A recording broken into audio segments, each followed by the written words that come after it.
Well, all right, I'll play along. I, myself, never had the pleasure.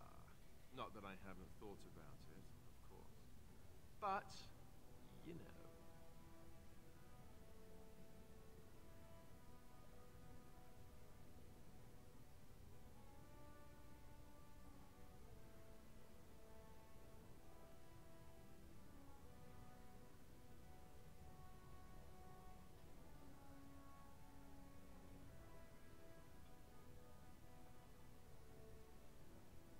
Well, living in the Chantry is it's not exactly a life for rambunctious boys. They raised me to be a gentleman. That's not so bad, is it? I've no urge to rush into anything. We may not even survive what is to come, after all. Enough. I don't want to talk about this anymore. Let's go.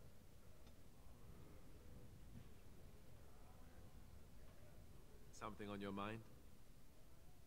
Of course.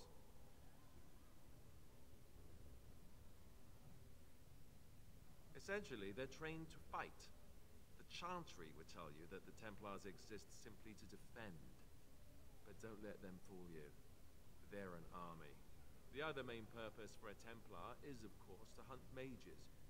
To that end, we train in talents that drain mana and disrupt spells.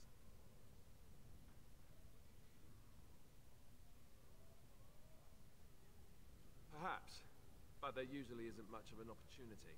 The Chantry keeps a close rein on its Templars. We are given lyrium to help develop our magical talents, you see. Which means we become addicted. And since the Chantry controls the lyrium trade with the dwarves, well, I'm sure you can put two and two together.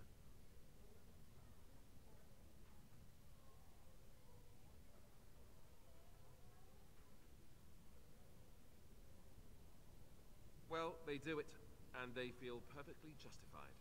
You don't need lyrium in order to learn the Templar talents. Lyrium just makes Templars' talents more effective. Or so I was told. Maybe it doesn't even do that. The Chantry usually doesn't let their Templars get away, either, so they can spread their secrets. I'm a bit of an exception. Lucky me. Something on your mind? Of course. Others, yes, but not yourself. I need someone who's trained first as a warrior. It's as much about discipline as anything. I guess if I'm going to give up Chantry secrets, I may as well go all the way. Send whoever you want trained to me in camp, and I'll see what I can do.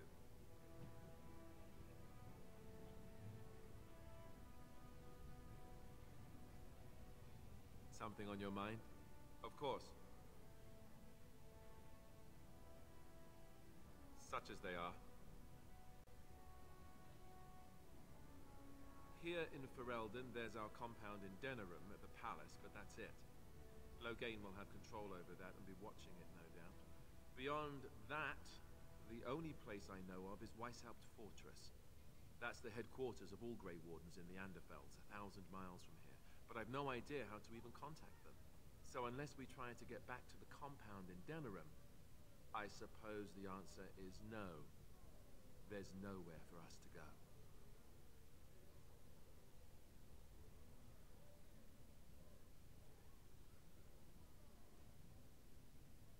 I imagine that eventually the Grey Wardens outside of Ferelden will wonder what's happened. Why there's no contact from Duncan or someone. They'll send someone eventually. Though who knows what Loghain's people in Denerim will tell them. Maybe they won't send anyone. We could try to contact them. But that would mean leaving Ferelden, and even if we did, they couldn't come back with us in time to stop the Blight. So that means whatever happens, it's up to us.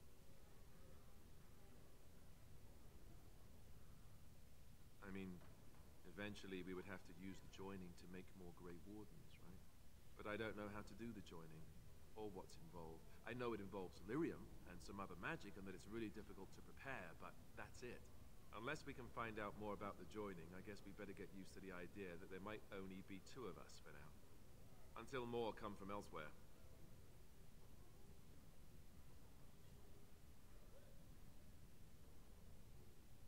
just left? You mean just left for Eldon? I don't know.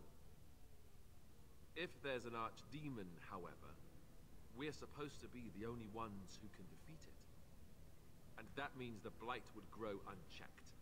Eventually, other Grey Wardens in Orlais and other lands would hear about it, and they would come to fight it, but they wouldn't come in time to save Ferelden. There's no way. I'm not going anywhere. About the Grey Wardens, anyhow. Fair enough. Something on your mind? Of course.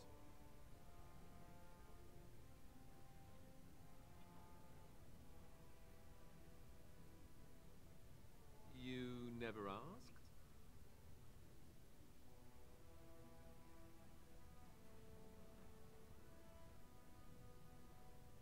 We are friends. I didn't mean to... It wasn't supposed to... Oh, let me explain. The thing is, I'm used to not telling anyone who didn't already know. It was always a secret. Even Duncan was the only Grey Warden who knew. And then, after the battle, when I should have told you... I don't know, it seemed like it was too late by then. How do you just tell someone that?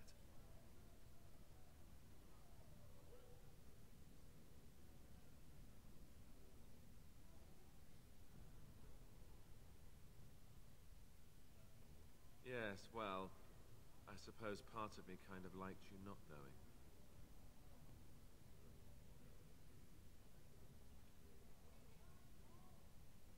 They treat me differently. I become the bastard prince to them, instead of just Alistair. I know that must sound stupid to you, but I hate that it shaped my entire life. I never wanted it, and I certainly don't want to be king. The very idea of it terrifies me.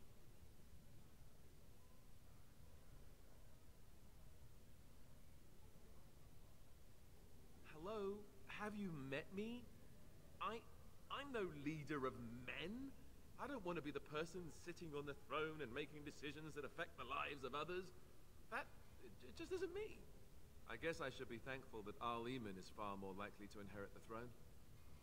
If he's all right. I hope he's all right. And for what it's worth, I'm sorry for not telling you sooner. It was a dumb thing to do.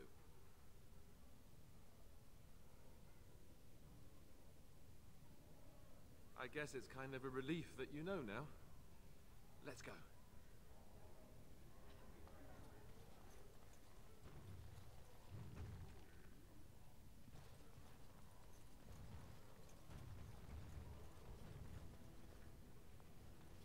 It speaks.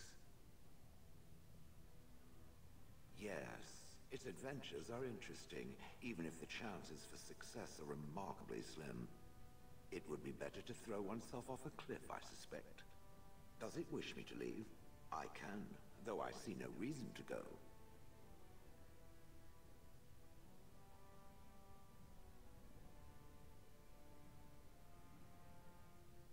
No doubt. Without me, it would have to carry its inventory on its own. Perhaps we should continue. Its chances of success are small enough without further dawdling.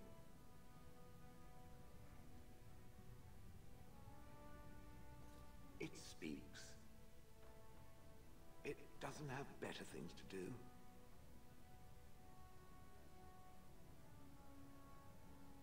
Did I not already tell it that I do not remember doing such?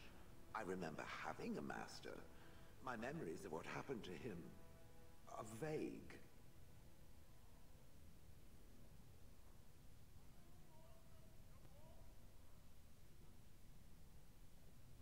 Clever and true.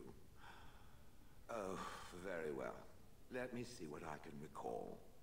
My former master enjoyed experimenting upon me. I remember that much. There was tinkering with spells, and then the crystals. He was very eager to alter my function, I think.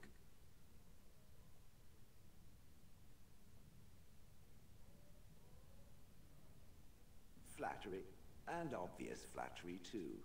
I feel warm and fuzzy inside.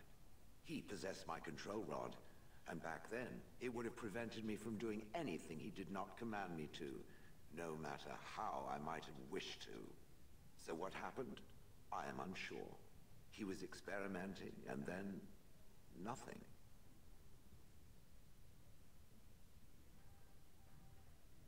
Oh, ho, ho. It does like to laugh, does it? But who knows? I may have such a thing. And then he was gone. I was standing where I was, in the village, and I could no longer move. The villagers came, poked and prodded me in fear, and then realized they could neither move me nor destroy me. So they simply left me.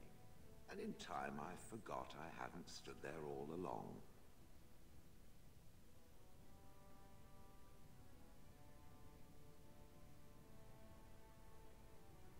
Oh, yes. Yes, yes, yes. Very much so. For so many years, I'd had to leap to that little toadstool's every command. Get this, pick up that, put it down, pick it up again. The gall! At first, I'd hoped he'd simply decided to leave me there paralyzed. An acceptable trade-off. After years passed, I simply stopped caring. I think I was ready to move on.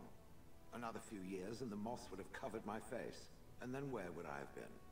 Whatever the mage did seemed to render the control rod useless, for which I should be thankful, yes?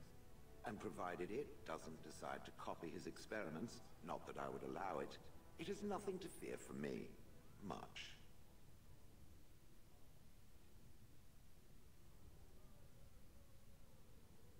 And now it knows, and doesn't it feel better? Let us get back to the walking and the fighting. My stone is beginning to itch again.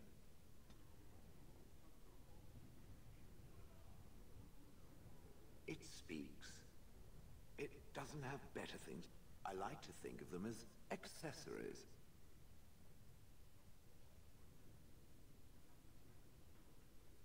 I suspect that it is an art that was practiced when golems were more, commonplace. My former master collected whatever lore he could find on the subject. He searched far and wide to collect what crystals he could and then added them. It is not an unpleasant sensation.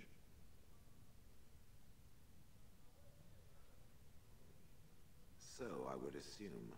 My former master enjoyed poking around the ruins in the deep roads after all, and bartering with others who did. As I understand it, the crystals allow me to alter the flow of magic around me. Wilhelm had hoped to turn me into a battery of mana, something he could tap at will.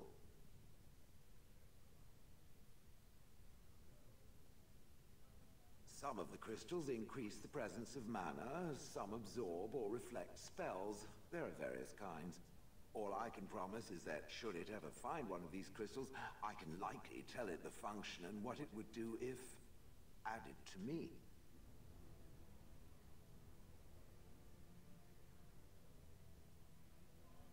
Why not? I don't get to wear clothing and other adornments like the rest of you creatures after all.